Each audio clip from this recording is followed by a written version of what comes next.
Good morning, কেমন আছেন? আশা করি সবাই ভালো আছেন। আজকে চলুন একটা ভালো রেসিপি দেখাই। এত গরম পড়েছে তো বাজার থেকে দই কিনে সবাই খায়, ম্যাঙ্গো দই। যেমন আমার বাড়ির সামনে ভীমনাগে খুব ভালো ম্যাঙ্গো দই পাওয়া যায় এই সামার সিজনে। তো আমি ঘরেই দই পাতি বাজার থেকে খুব কমই কিনে আনি। তো এখন আজকে আমি বাড়িতে আমার ছেলের আবদারে ম্যাঙ্গো দই বানাবো। তো এখানে এই যে দইটাকে জল ঝরিয়ে রেখেছিলাম, ভালো করে জল ঝরিয়ে নিয়েছিলাম দইটাকে। আর এখানে আমি ম্যাঙ্গো আর পাকা আম, খুব মিষ্টি আম, এখন তো আম খুবই মিষ্টি, আমটাকে ভালো করে চিনি দিয়ে মিক্সারে গ্রাইন্ড করে রেখেছিলাম। আর এখানে রেখেছি আমি কাজু, আমন্ড আর পেস্তা। আর একটু রঙের জন্য, এমনি আম দিয়েছি রং হবে, একটু আমের জন্য কেসার। তো চলুন আমি আজকে দেখাই আপনারা কিভাবে বানাবেন। প্রথমে টক দইটাকে জল ছাড়িয়ে নেবেন একটা পাত্রে।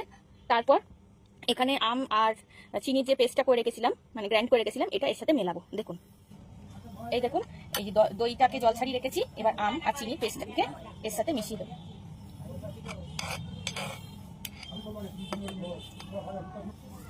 এই যে দই আর ম্যাঙ্গো দুটোকে একসাথে ভালো করে মিশিয়ে নেব। এই যে ভালো করে এটাকে মিশিয়ে নেব, দইয়ের সাথে আমটাকে চামচের সাহায্যে খুব ভালো করে মিশিয়ে নেব। দেখতেই পাচ্ছেন এইভাবে মেশাবো। এই দেখুন আমার দইটাকে খুব সুন্দরভাবে মিশিয়ে নিয়েছি।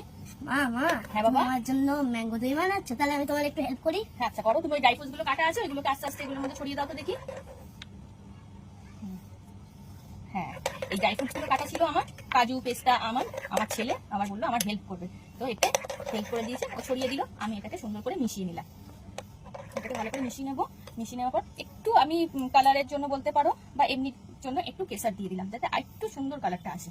একটু বাজার থেকে কেসার নিয়ে এসেছিলাম, দু তিনটা একটু কেসার দিয়ে দিলাম। আমার তো মা, এটা কখন রেডি হবে? আমার তো দেখে খেতে ইচ্ছা করছে। এই তো বাবা, এটাকে এবার আমি ভাপে বসাবো। ভাপে বসানোর পর তারপরে ফ্রিজে দেবো। এটা অন্তত একদিন লাগবে বাবা রেডি হতে। এই যে আমি টিফিন বক্সে এটাকে নিয়ে নিয়েছি, আর কড়াইতে গরম জল মানে রেখেছি এটাকে ভাপে বসাবো বলে। আমি দেখাচ্ছি এটা তোমাদের টিফিন কারিতে।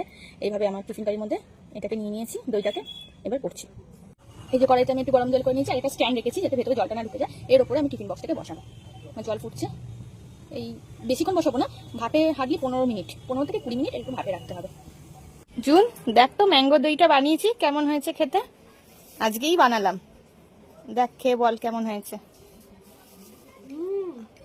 অসাধারণ অসাধারণ, হেভি টেস্টি, ভালো হয়েছে একদম ফাটাফাটি। তো বর্দা বলবে তো ভালো হয়েছে।